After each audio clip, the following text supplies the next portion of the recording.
Welcome to Inside the Recording Studio. I am Jody Whitesides. I am here with Mr. Chris Hellstrom. Hello. And today we have episode number 8, I believe, and it is all about...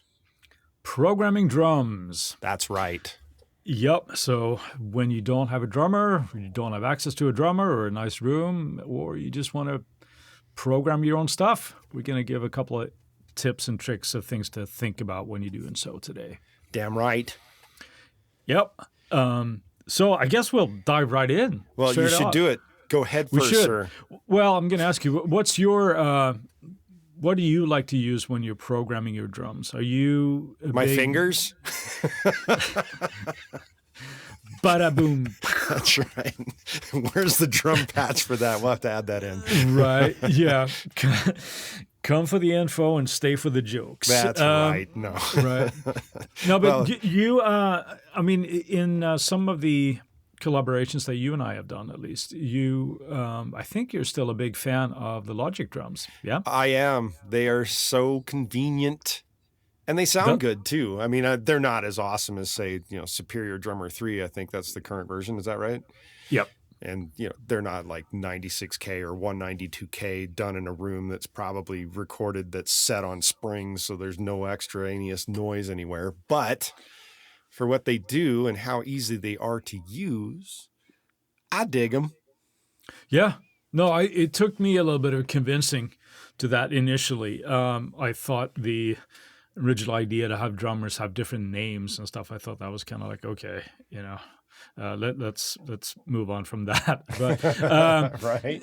But as a tool, it's actually quite handy, especially for sketching out ideas and getting your songwriting thing going on. But that being said, you can get some really, really good results with that too. It's with not the Logic drummer you're talking? I'm talking about the Logic drummer. Yeah. It's not my favorite. I've been a tune track guy forever, so I like Superior Drummer. Well, and I've used, they did Addictive Drums too, right? No, that's a different company. A different company. I used Addictive Drums. Addictive Drums. Addictive Drums. Addictive Drums. Yeah. Addictive Drums.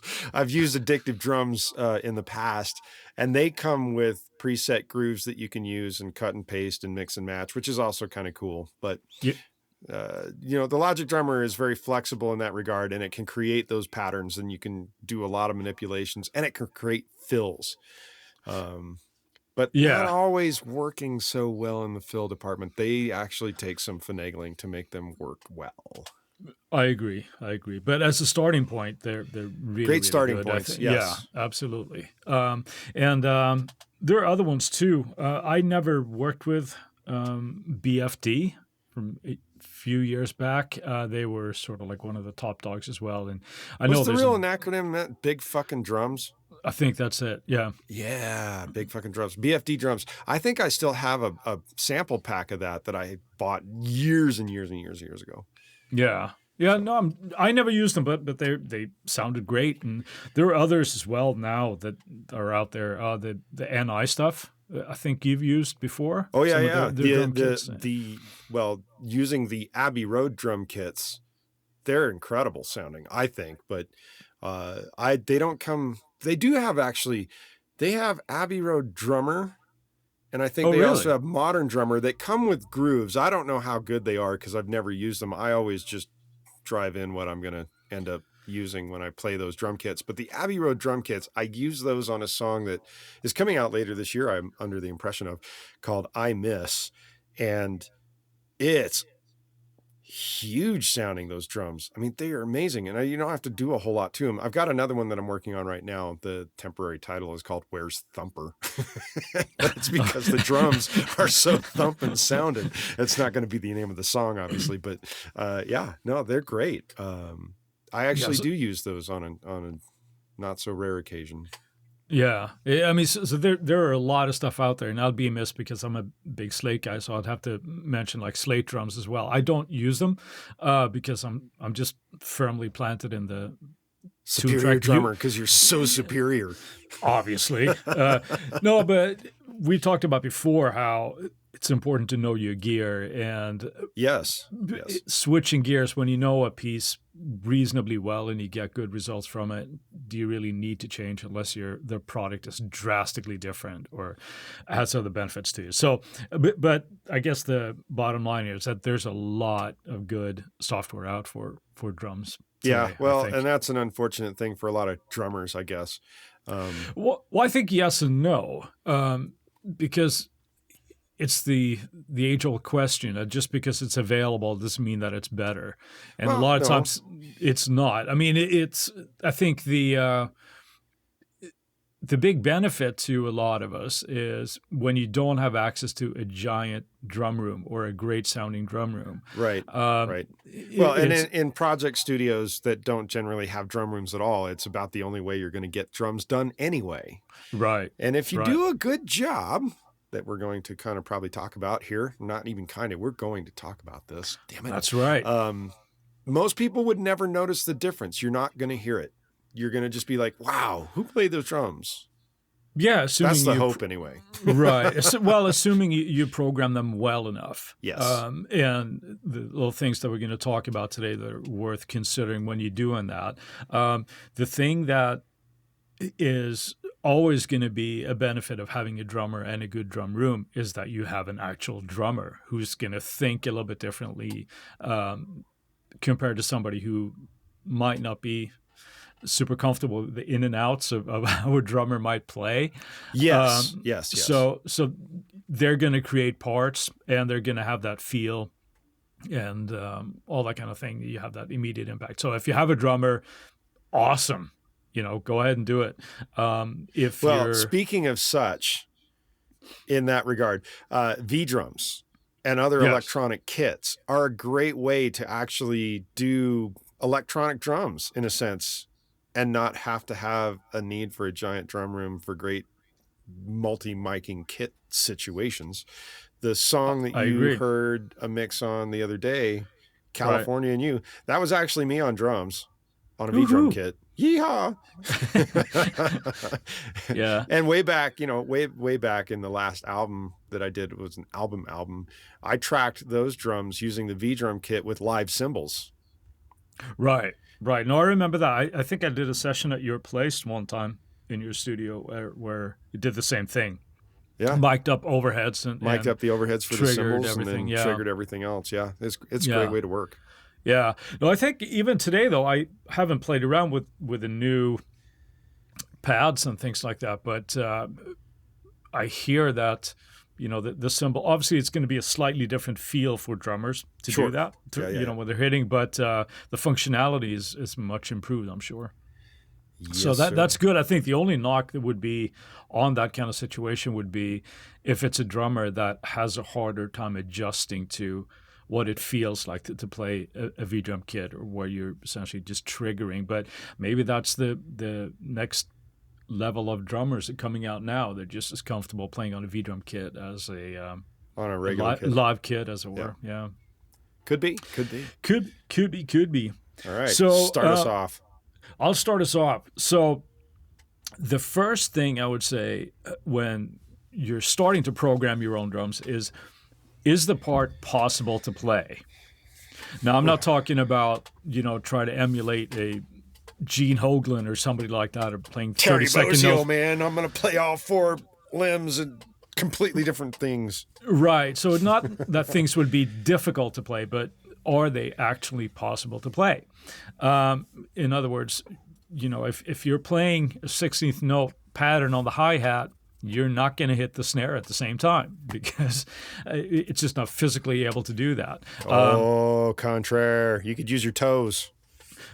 Well, hopefully those are still stuck on the feet. So, so little things like that. And that can, take a little bit of just kind of getting used to, because, I hear this part in my head, but just being able to, especially if you're trying to do a hi-hat at the same time as a snare hit and a crash. Well, yeah, things like that, right? Or, you're playing double bass drum, but you're also choking the hi-hat and letting it up and down and that kind of thing. So it's like, well, yeah, that would be, I'm not sure even Mr. Hoglan would be able to do that, although he probably could. But No, so parts, how they are and do they make sense? And that's something that, we'll touch on this straight off the bat, I guess. If you're unsure of, does this actually work? Ask a drummer. That's a could good you way to play do it. this? Yeah. Yeah. Or you just need somebody else that knows their shit in terms of arranging for drums, who will come back to you and say, dude, not possible. Right. Because that happened to me a lot early on when I was first learning to program drums. My roommate, Mr. Jeff Scott Soto at the time, he'd come back to me. He's like, no, that just doesn't work. Drummers can't play that. Can't you understand that? Right. And it's not, it's important to differentiate here. We're not talking about, the quality of a drummer is something be difficult to play. We're talking about something that would actually be impossible to physically play. impossible to play. Yeah. Unless it's an overdub or something like that, right? And that part is fine. So that kind of leads into the next part of that, I think, and that is, does that matter? Does it matter that it's impossible to play? And well, I guess it depends on if it matters if you want percussion tracks to go along with your drum track, or if your drum track is trying to take care of everything. Because if your drum track is trying to take care of everything and it's pulling off impossible stuff, it's going to make the music sound less real. Right. And so there, the stylistic choice comes in, whether, let's say that you're doing a jazz trio, then it very much matters, at least in my opinion. But if you better make sure that ride sounds kick ass. That's right. And take care of your velocity levels and stuff. But if you're doing, let's say, I've been writing some like 80s soundtrack stuff lately for this library that I do some work for. Hammer time. Dun, dun, dun, dun. But then it becomes a different thing, right? Because if you're having, it's trying to sound electronic, and it's not trying to emulate what an actual drummer would do. So you're using Linn drum sounds? I am actually using some old Oberheim. Ooh, sounds. Oberheim even. Yeah. Ooh. Yeah. So I have experimented with the Linn drums, but in this case, I've been using a lot of the Oberheim, and I found that gives me that sort of cool early 80s kind of vibe that I was that also kind of harkens back. Was Alex Van Halen, did he use Oberheim, or did he use Linn for his drum pads for his toms and stuff? Because they used a lot of that stuff. I don't know. I think they did. Well, I think it was probably triggered, so we're probably talking early 80s here, right? Or even later. Yeah. I'm not sure. It would probably be the D drums or something, and possibly their brain when they had that to like get that massive tom sound kind of thing. I'm not sure, to be honest. So stylistically, it doesn't matter if the drummer can't play it. If you're doing something more organic of a musical style, then definitely. Sure. So that's the first thing to kind of take into consideration when you're doing that. The other thing is, and this is a big thing, is make sure you make use of dynamics. Who needs why? I'm compressing the snot out of everything. Why do I need dynamics? Because it triggers different samples and it's going to sound better. Yeah. In the early days of this, now now I'm going to date myself here, really, but you're not that old. No, not really, I guess. Thank you. You threw me off here. But in the early days, when I started doing this, was on an Atari 1040 ST, and I was using Cubase at the time. And at that point... But you know what ruled about the Ataris? What's that? They were color. Mine wasn't. Yo, you had a black and white Atari? Yeah. Wow. See, that's why I got the Atari 1040 ST, is because instead of Mac, it was color.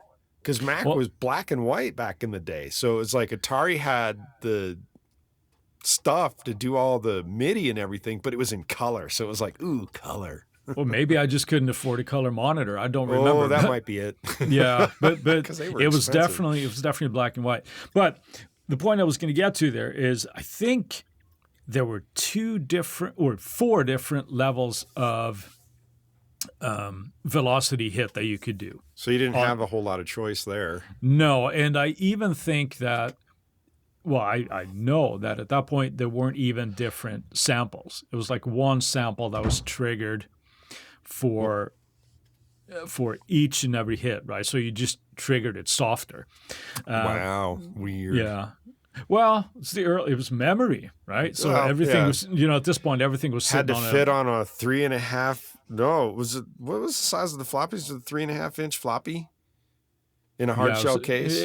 So it only held like didn't even hold like what, a meg of information. No, I don't think it was that much. No, but no. So I was using either from my keyboard at the time, which was a D70, I think I was triggering, or had access to an old Ensoniq sampler, the 16. Ensoniq, there's a name I haven't heard in a while.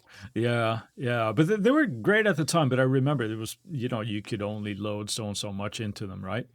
Yeah. Well, what's fun is Rolling Cloud. Now has all of those old sounds available for like $130 a year or something like that. Yeah, you can get all those old sounds now in Rolling Cloud and use them now. Yeah, no issues without having to go back to the old hardware. It's just software. It's all software now. Yeah. I see no reason to do that. But if you want to go, you're trying to capture 80s sound, that would actually get you that sound. Yeah. Well, technically early 90s, but yes. No, but that's true. That's true. If you need that sort of, if you had an old Ensoniq and you go, oh man, I love that thing, then it's a great deal. For me, where I'm right now, it doesn't fill a need for me. Don't be a snob. It's not a snob. It's just something I haven't been striving for lately. I hear you. Or had an outlet for. So where was I going? You cut me off my dynamics. Yeah. So yes, dynamics. The whole thing of like meeting different velocity sounds, because even if you're compressing the snot out of it, it's a different hit. It's triggering a different sample. So a drummer doesn't hit exactly the same level of force each time. That's right. So if everything is triggering exactly the same samples, even if they're like round robin samples and they have different samples for the same velocity level, round robin, it's going to sound mechanical. So you don't have to get extreme with it, but when you're working with that, it makes a huge difference to making your parts sound real. And the same thing goes for timing discrepancies. If you hit everything on the grid, it's going to sound very, very mechanical. So even if it can sound mechanical, it doesn't mean it will. No, but if you have everything hitting at 127 and everything is right on the beat, it's going to be that. The humor of my early days of doing quote unquote dynamics, I used to. That's why I got rid of that old keyboard, is because even if I didn't smash the shit out of the note, it was still like firing off at like 125, 126, and 127. So it was always like smashing, like constant. I'm hitting as hard as I can. And everything was the same thing, no real dynamics. And it was just like, I listened back to some of those demos and it's like, sure. Awful. But but hopefully we get better as the longer we keep at it. Well, and that's why we're explaining is that you must use dynamics. So don't hit everything exactly the same every time, which I guess would mean that it would be good to have either a keyboard that has the ability to take those different velocity values a lot better than something that's really kind of going from 0 to 30 and then from like 120 to 127 and nothing really in between. Or, getting like the new machine, is that what it's called? Native Instruments machine. That has all the drum pads on it. That allows you to just pound things in as you want. Yeah. Well, I think from my perspective, it's not so much that how you're playing it in, that will have an impact, of course, but I always go in afterwards and change stuff. So you get things placed where you kind of want by performing them. I want this kick pattern or this snare pattern, whatever it happens to be. But then it's always a certain level of tweaking going into it. So you Certain adjust things a level little of bit. tweaking. Absolutely. So in the timing discrepancy, just to backtrack a little bit with that, I'm not talking about huge parts. You're talking about moving stuff ever so slightly, just to make it sound as human as possible. I think it's easy to perhaps want to overdo the human element, and you're not. No, I don't want to quantize anything. I don't want to do anything like that. Well, at some point, you just end up with a part that doesn't sound right or doesn't sound tight along with the music. So, if you're having, let's say, a hard driving sort of like rock or a pop track, when you want that snare to be really, really in your face, don't have too much discrepancy in there, because it's just going to sound like the drummer's not sure what they're doing. So they're not confident. Right. Got to sound confident as a drummer. Right. Yeah. Or as a drum programmer at this case. Right. Yeah. So they're the big things, right? I think the big three anyway. Is it possible to play? Make sure you make use of dynamics, as well as slight timing discrepancies. And one good example would be with the timing discrepancy. Let's say, for example, that at the end of a section, you're wanting to have two crashes hit coming out of a fill, and it's a big stop. A drummer is very unlikely, at least in my opinion, to hit them exactly at the same time. So you might want to. You don't know my drummers. I guess not. They always hit exactly perfect. No, but then even in the programming case, it would sound better if they're slightly, one is slightly late and one is slightly early, and then you might have, if you have a kick underneath that, the kick be right on the beat, so you can have it's a slight discrepancy. Still sounds like one hit, but they're not quantized. To 100%. It's a lie. It's a lie, I tell you. It is always a lie. And then it's always funny, of course, on the flip end of that, where people hire a drummer to get the human feel, and then they quantize the drummer's performance. So that's, well, sometimes you have to do a little gentle massage of quantizing a drummer. I've had to do it. Oh, of course. But when the irony is that I'm getting this guy for the feel, he has such a great feel, and then you just like, oh, that's too much feel. Let's dial that down a notch. Too much feel. Yeah. I can draw in drum program parts that have too much feel, damn it. Right. I'm a feel drummer. Right. Yeah. I like a drummer who can play in time. Yes. Yeah. So those are the big things. And we should mention that we will have on the site, we will have some audio and possibly some video examples of what we're talking about. What site is that? Well, that would be inside the recording studio. .com. Oh, yeah. So what kind of examples are we doing? Just so people know, again. We're going to talk about the differences between having everything hit at the same dynamic level, timing discrepancies, all those things as far as performance parts and all this kind of thing. You see what we give you? We give you goods now. We try. Well, this is a little bit of, it's hard to talk about this and perhaps get an idea of what we're talking about without hearing anything. Right. So audio examples is very much due for this, I think. Yeah, I agree. And I'm not going to disagree anyway. Damn right you're not, right? So other things to do when you're doing this is, and this you might do this in your sort of regular air quote drum sessions as well, and that's to layering sounds. When you like layering samples. Why would you ever want to do that? To make them sound bigger and thicker and have more impact. Chunkier, punchier. Yes. Smack me in the gut. Right. So let's say, for example, you have a awesome sounding kick drum that has a lot of low end and it really punches you in the gut. And then it comes to mix time and you realize you can't really hear the attack. So you kind of lose it a little bit. So that might be a good idea to layer it with a different sample that has more attack on it and blend those accordingly. So you're not changing anything more than the sound of the kit. You're not changing the performance of the drummer or anything like that. You're just making that stand out a little bit more in the mix. Yeah. So like, and the same thing goes for any kit piece, right? Yeah. But the big ones I think are obviously the kick and the snare. That at least I do a lot to kind of help it along and have that bigger impact. I'm sure you do the same, Jody. Oh, never. Never. Never do that. Ever. No. Not only do you never do it, you never heard of it. Never you heard don't want of to it. talk about Wouldn't it. want to do it. La, la, la, la, la, la. Chris is talking to me. I'm not listening. No. Actually, in speaking of the drums one time with a live drummer who had a little quote unquote too much feel, the unfortunate reality of correcting his horrendous timing. Ouch. Resulted in original drum sounds that were not very drum sounding. I guess that's a good way of putting it. That's unfortunate. Yeah.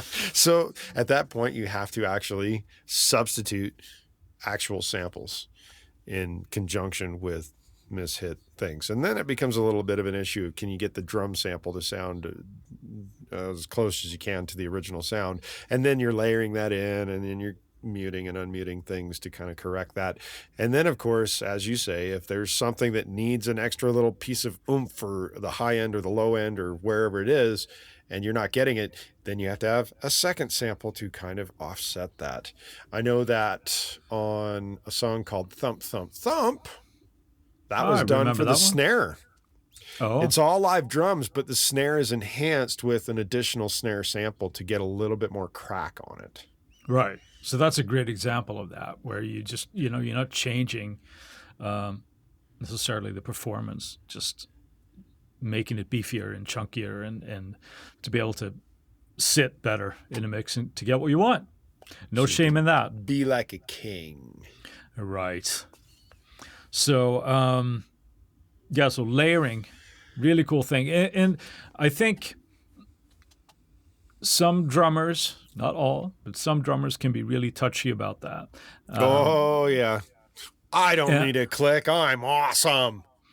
Yeah, well, that's probably another podcast in itself. But no, but how to treat your drummer with respect, right? Should you? No, no, come on, yeah. No, but I guess at some point it could be a valid choice where we're talking about correcting somebody's timing or samples or anything like that, but it could be the simple fact that studio time can be expensive. And let's say that you're a band and you've scraped together enough money to go into the studio and track X amount of songs.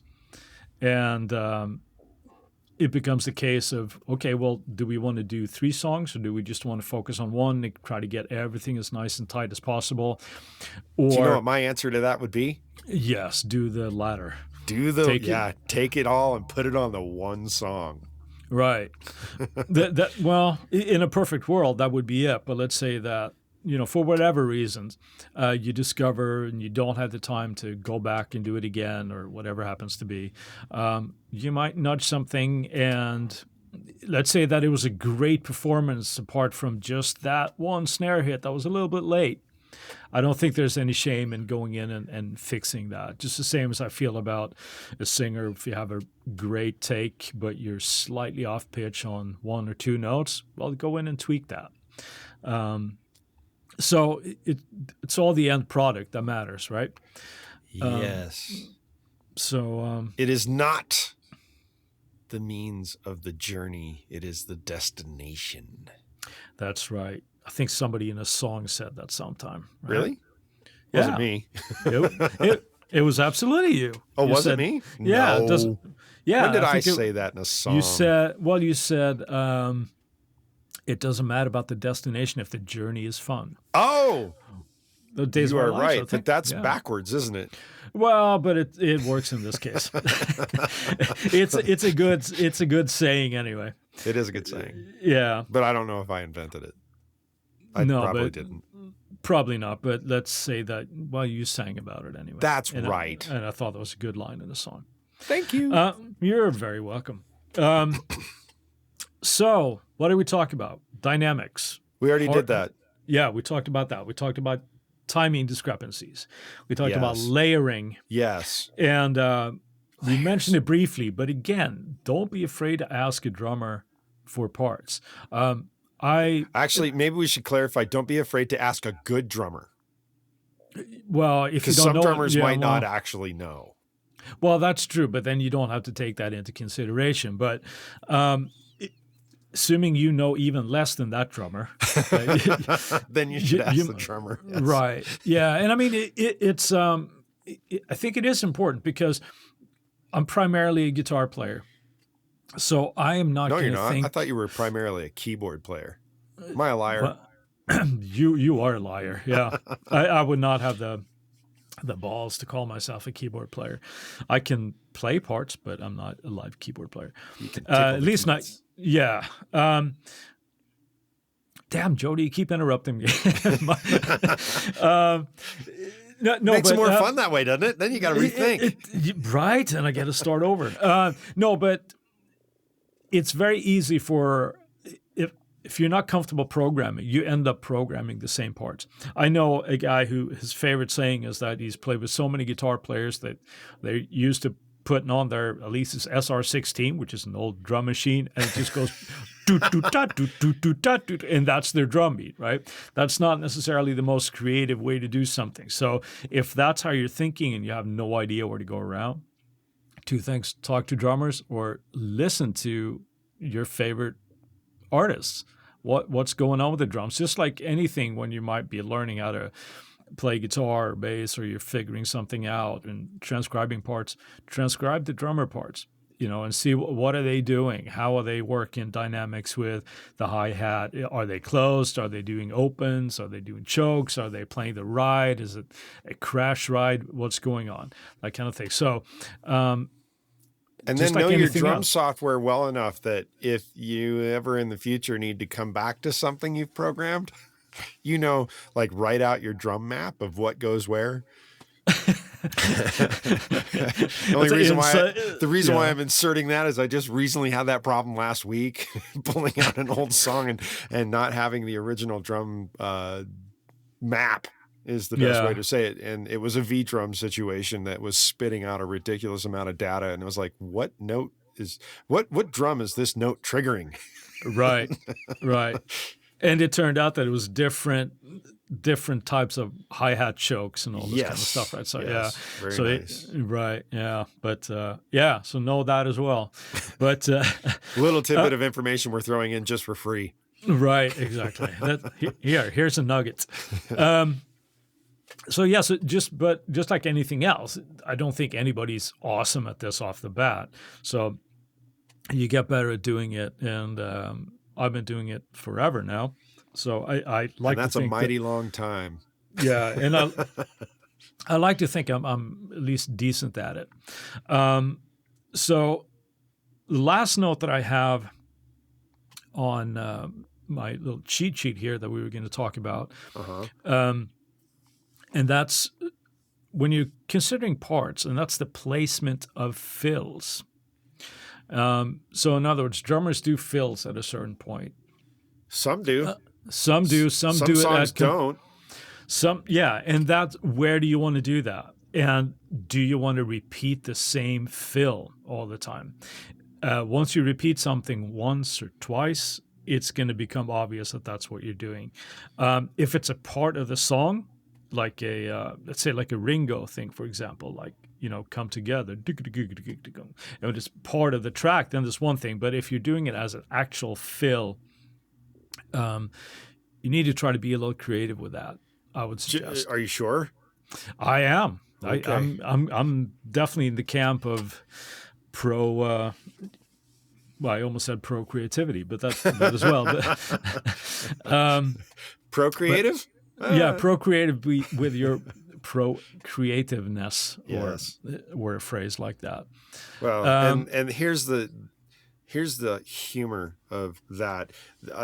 Another song actually that I spent a great deal of time with the co-writer on discussing drum parts.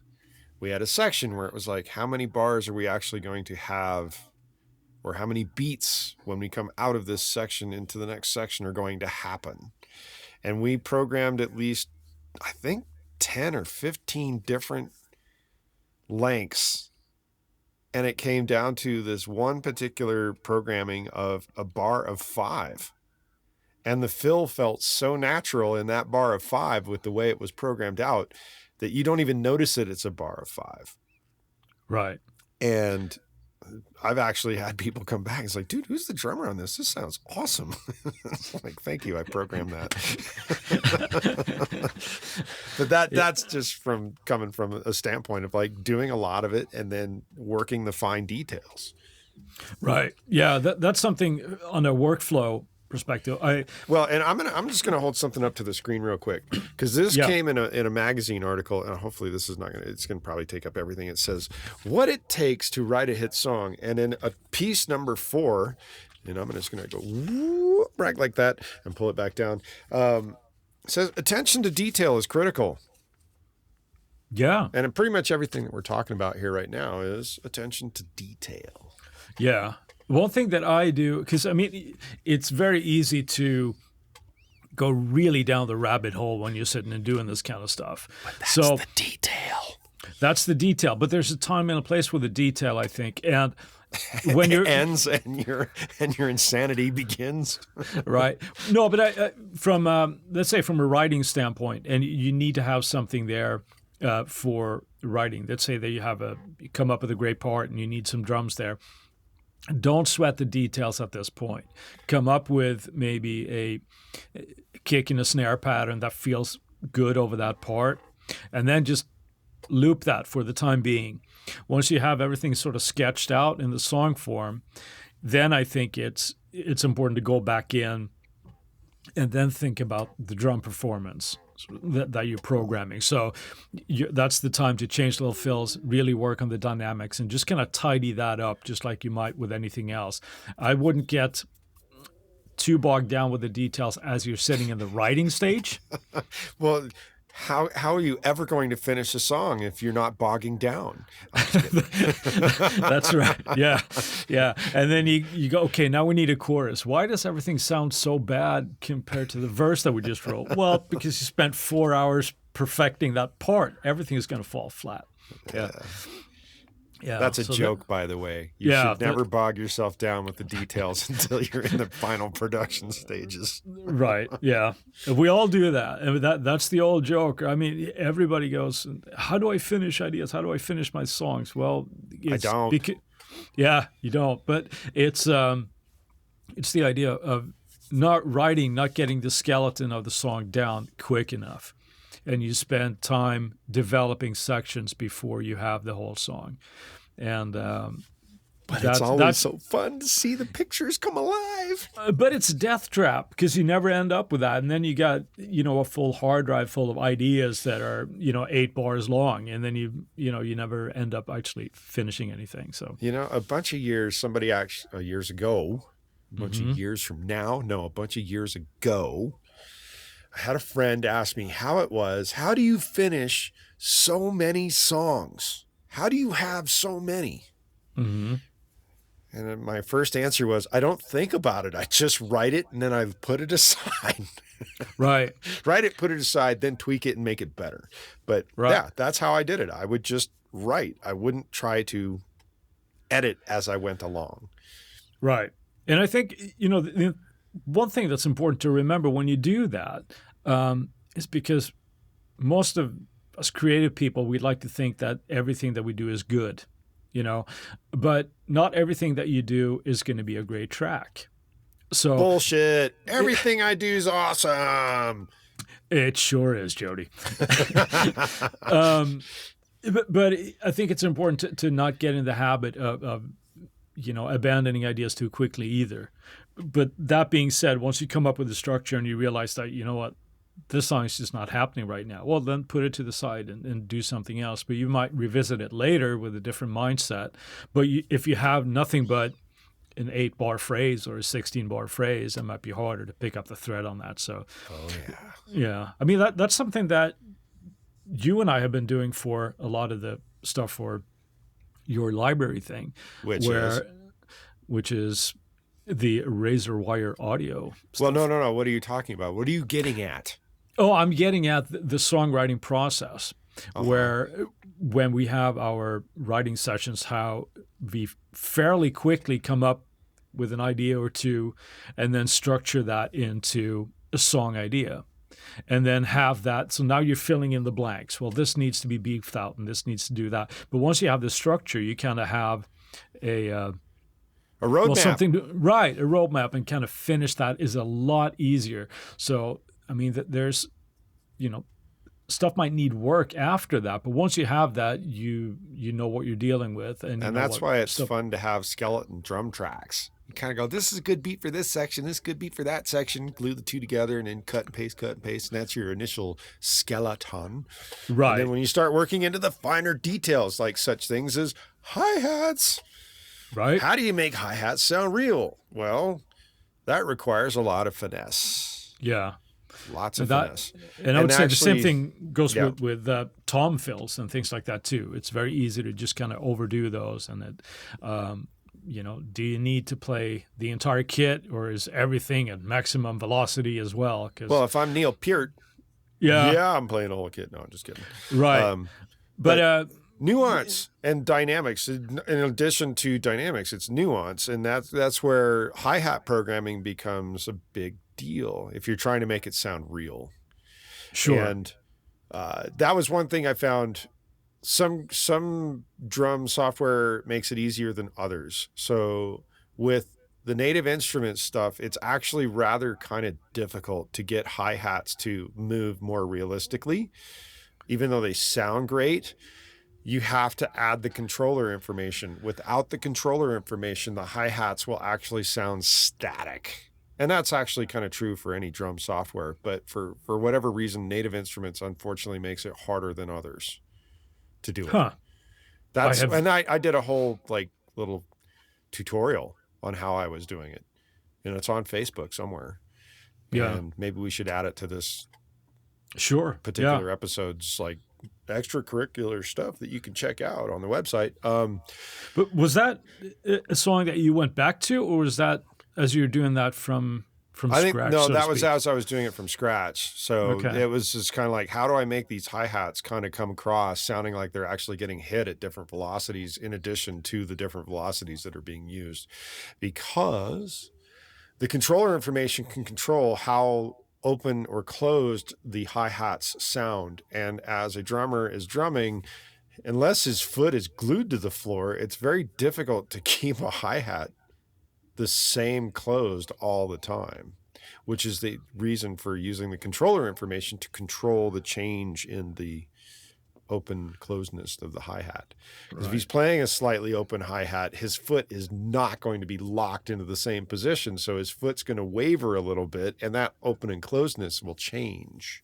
Right. And a lot of drummers that really do that really well, that's sort of like their bread and butter. That's the feel, right? So that's the real feel, not my I can play without a click feel because I'm so awesome feel. Right. And it's just making that hi-hat move.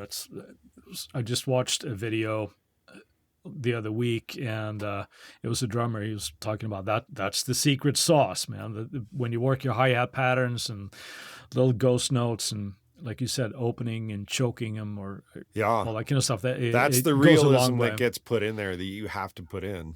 That's the realism part. Right. So now it's different, though, of course, again, stylistically here to play devil's advocate. But if you're doing like an electronic rock song like in KMFDM or maybe even like a Rob Zombie type of thing, right? You're going for that sort of hyper quantized kind of machine-like thing. Right. Yeah. And in which case it would be, that's what you want, right? Then that's what you have to do. But if you're doing something, let's say that you're doing a country track or certainly like a funk track or something like that, well, then, there's going to be a lot of dynamics going on there. Yeah. So lots of ghosties too. Yeah, all of that stuff, right? So you have to listen to drummers and learn how to do that, I guess. Oh, man, that just made me think of the film That Thing You Do. What are you doing with him? He's a drummer. Yeah. But but yeah, but it's, I have friends that are drummers, and I don't hold that against them. But but as they say, and it's very, very true. We make fun of drummers and this and that, and sometimes rightfully so. But if you have a bad drummer, everything falls apart. It doesn't matter how tight your bass player is, or how tight your guitar player might be, or how soaring your singer is. If the drummer doesn't have a good timing or feel, the song tends to fall apart. So it is the backbone of what we do a lot of times. I'm going to say truth. Yup. Absolutely. So there will be some audio examples and things about what we just kind of talked about. Or video clips anyway, with audio examples of what he's talking about. That as well. So hopefully that makes sense. But I don't think people should be afraid of programming their own drums as well.